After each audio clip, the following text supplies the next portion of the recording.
Hi guys, I hope you all are doing well, and today's video is going to be, as promised in the last video, about this bad boy. Yeah, you got it right, it's Steve Jobs, one of the most inspiring persons I've read about, and this biography of his really inspired me a lot, and I learned a lot from this biography and about his life. I researched a lot about his life in the last few weeks, and I'm going to share what all I learned from that experience with you. And I would really recommend everyone to read this book because it's really inspiring. It's one of the best books I've ever read. I'm going to make a book video really soon where I'll tell you if reading these books is helpful or not.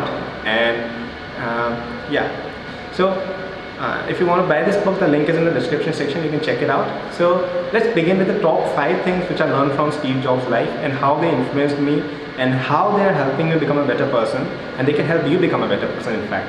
So the first thing I would like to speak about is spirituality.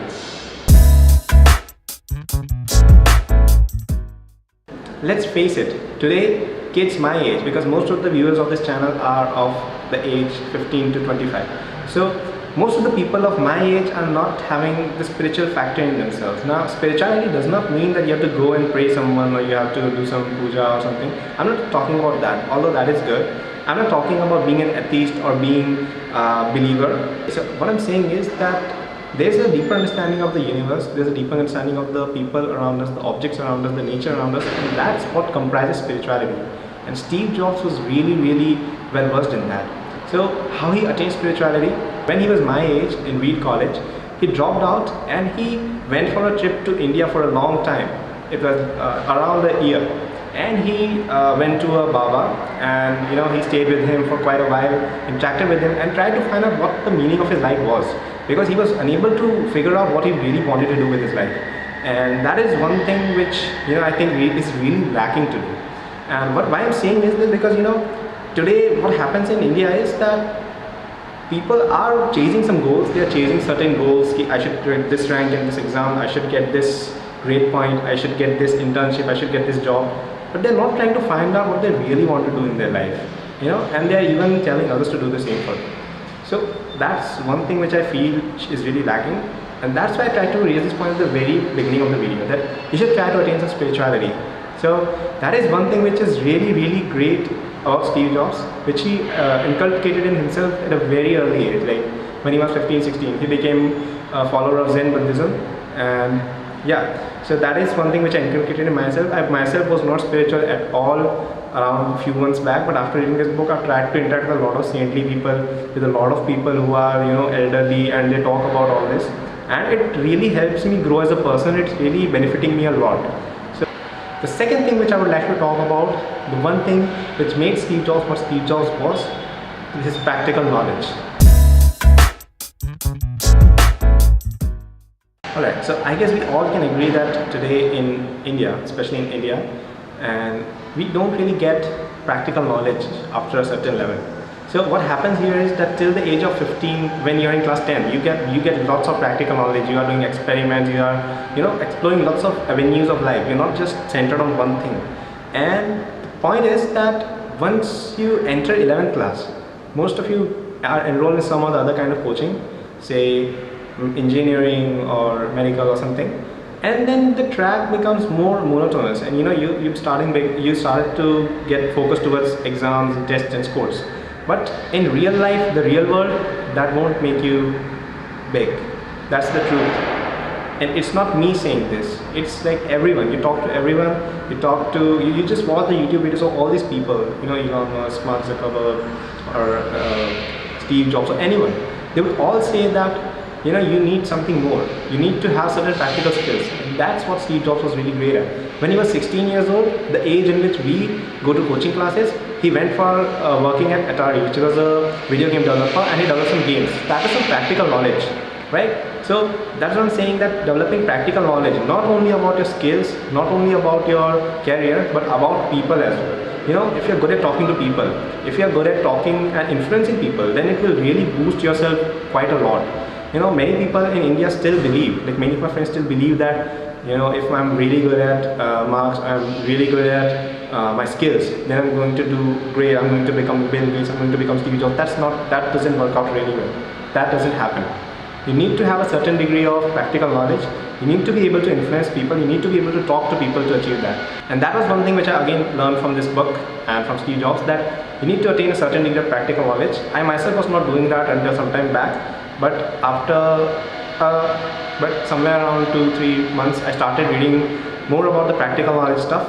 I tried to, one of the reasons I started this channel was to develop those skills, and I talk to more people now, and I'm even working on the skills which are needed in my career as a computer science student. And so I think that is more important than anything else which you do at college or even at school level. So try to take out some time to develop practical skills as well. The third thing which I really liked about Steve Jobs is leadership. It's not that he was a great leader in the eyes of everyone, because many people say that he was very rude, he was very thrashy, and he used to fire people when they did not do work well. And that is a disputed point. But still, when he was approaching his old age, he apologized publicly that I was a bit harsh to people, but that was because I have to run a company, and which is true to an extent. But still, when his employees were asked after some time, how did you find working with Steve Jobs? All said that, man, it was the best period of my life, and it really helped them learn a lot, and it really changed them. So they all said that if you work for say 6 months, one year with Steve Jobs, then you're really going to change yourself and become a much better person, because he used to push them. And that's the responsibility of a leader, that you have to push your followers, you have to push all your team members into one direction and take responsibility for them. So I think that is really important in life. Especially if you want to become an entrepreneur, you wish to start a company, that's really important. And it's not just about that. It's if you are the monitor of your class, if you are just doing a school project, if you are the principal of a school, or anyone, or if you're working in a company and you are a project manager, you have to take care that you are a good leader. And that is one thing which I really learned from him. Another thing which is really important now, especially for Apple, is minimalism.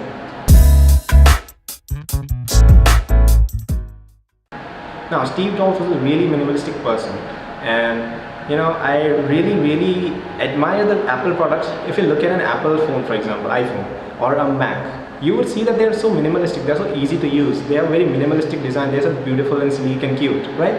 And that is because the founder of that company, the person who used to make those products or used to lead the company and form those products, was very minimalistic in nature. He himself by nature was very minimalistic in his life. For example, he didn't have furniture at home, he used to sit down and eat, and he didn't have, he used to wear only one shirt and one clothing most of the time. And so, he used to do all of that, eat only very minimalistic food like salad and fruits and all that. He left heavy food for a very long period of time, and which was one of the reasons why he couldn't, his health started deteriorating. But anyway, so I'm saying his minimalism made him make some really great products. And it also helps you in general life. For example, I myself am a minimalistic person, and I do not, do all that. There are some people who are like spendthrifts and they do all the fancy things. I don't do all of that, and it helps me save resources, save energy, save time for myself, and put them into more meaningful projects which I want to do. So now it is a way of life. It's not that everyone should be minimalistic. It's not a yes or no or right or wrong. It's just a way of life. So that's one thing which I really liked about him, and it really influenced me as well. And I should say that you should, at least for 1 week or 1 month, you should try to adopt some minimalism and try to see how it works out for you.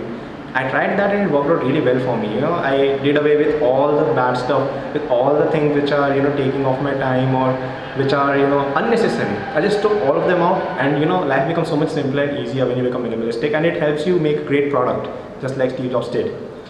The last thing and the most important thing which I'm going to tell you, which I really liked about Steve Jobs, which inspired me the most, is failure.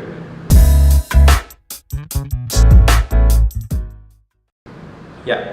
So, in India we have this tendency that failure is bad. I have observed in myself life that some of my biggest achievements came after I failed in something. I couldn't do well in the physics Olympiad in class 10, but I was able to do well in NTSC exam just following that, only 1 or 2 months after that. So that's one thing. Same happened in class 9, same happened in class 11, same happened in class 12, and same is happening even today. So I'm saying that failure is a very important part of life. At least in my life it has proved so. And now I'm going to tell you something about Steve Jobs. It's really, it's so motivating. So when he was 30 years old, that is in 1985, he was at the top, like the Macintosh was just launched and Steve Jobs and Apple was just, you know, on the top of the charts. And then he was kicked out of the company by his board. He was kicked out of his company. You can just imagine how public failure he was, because because he was so famous at the time, so rich, and then he's kicked out of Apple. And you know, if you look at the Stanford 2005 commencement speech, which is considered the best speech ever, it's a speech by Steve Jobs given in 2005 to Stanford students who are about to graduate. The link is in the description and in the card. So if you look at the speech, he said that those 10 years when he was out of Apple, he returned back to Apple after 10 years in a very dramatic way. He entered one of the most productive parts of his life, one of his most productive periods, and you know, it really helped him shape himself as a person. And you know, he started two really great companies, Next and Pixar, and you know, he found his life partner, and you know, so good things happened in that time. So that's one thing which I really learned from him. And when he came back to Apple, you know, he released so many great products. He released the iMac, he released the iPod, the iPhone, the iPad. So these were revolutionary products, right? So that's what I'm saying, when he came back to Apple, he, you know, like, he was better than his earlier self. So had he not been kicked out, he wouldn't have been able to reach where he is today. So that's one thing which I'm trying to say, from Steve Jobs, I learned that, you know, once you are failed in something, you couldn't do well, that's not an issue. You can always rise up. You can always learn from a mistake and become a better person. And that's what they are there for. Successes are your biggest enemy, because they will always pull you down. You know, there will be people who are jealous, there will be people who are trying to troll you even though you're not wrong, and all those kinds of things will happen if you're successful. And you know, but if you're a failure, then you will learn from that, and you will eventually become a better person and achieve more success, right? So that's one thing which I would like to say, failures are important, and rising from failure, not considering yourself a failure, is one thing which I really learned from Steve Jobs. So this was it for the video. And this video was shot using my new camera. It's Canon 200D. If you want to check it out, the link is again in the description. It's a really nice camera, and please let me know in the description section what did you feel about today's video quality and today's video content, and what did you learn about Steve Jobs, and how are you going to improve your habits after seeing this video. For myself, I feel that I am a good leader, I'm minimalistic, and I know how to learn from failures. But the two things which I have to still learn are practical knowledge and spirituality. I am moving towards that, but I'm yet to learn that. So comment in the description section what you are yet to learn and how are you going to approach that. If you like this video, please hit the like button, and thanks for watching. And if you are interested in more content, please hit the subscribe button and the bell icon. Thanks for watching, guys. Bye. Have a nice day.